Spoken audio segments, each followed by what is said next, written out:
We're going to look at the structure of covalent elements and compounds. So these are elements and compounds that contain only non-metal atoms. I've made other videos that show what a covalent bond is and discuss that. And I've drawn these things called dot and cross diagrams, and I've gone through several examples of those. A dot and cross diagram shows a single molecule of a covalent substance, and it shows the electron structure within that one molecule. What we're now going to look at is how do those molecules then arrange themselves.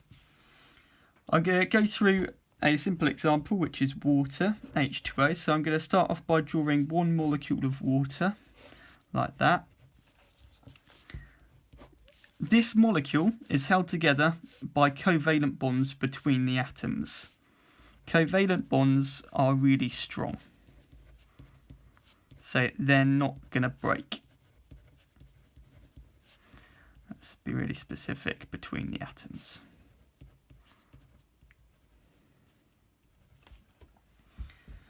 I'm going to draw a second molecule now next to it.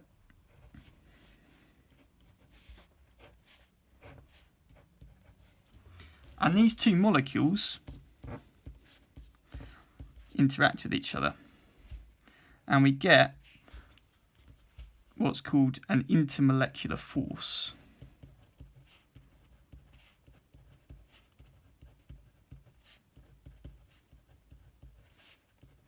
Intermolecular forces are very weak, so get in the habit when you label these diagrams of labeling that the covalent bonds are strong and intermolecular forces are always weak, and that's between the molecules.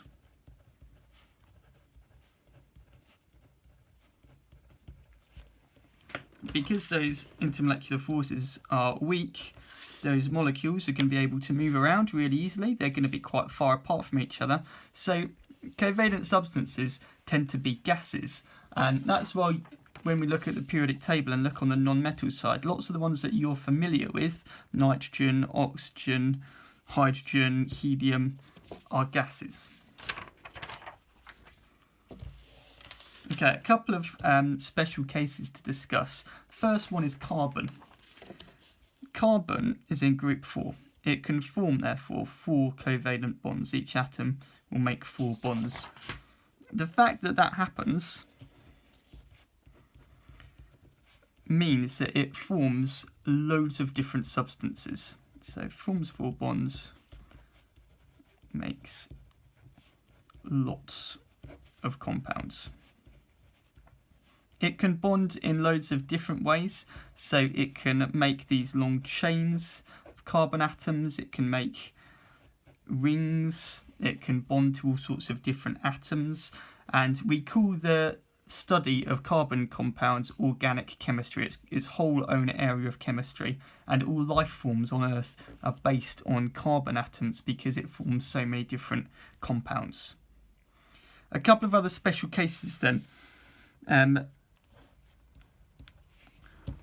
There are molecules of C60, so that's 60 carbon atoms joined together by covalent bonds, and the shape that forms is a sphere. It's the exact shape of a football with the alternating pentagons and hexagons. That is a really big molecule, and it's called a nanoparticle. The technical name for it is Buckminster fullerene, which describes the shape of it. Because this is a nanoparticle, because it's so big, it has different properties to most simple molecules, and it gives it some really interesting uses. So nanoparticles is a whole separate area, really.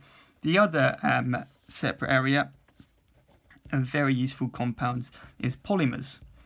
Anything that's made of plastic's an example of a polymer, and polymers are long chains, usually of carbon atoms. So if I was to just imagine these are carbon atoms here, just had loads of bonds, and these chains would go on for a really long time. They're basically really large, really long chain molecules, and they'd also have weak intermolecular forces going between the different chains. So that's another chain there. But because these are such big molecules, again, polymers have very different properties to usual simple molecules. And I'll discuss properties of simple molecules in a separate video.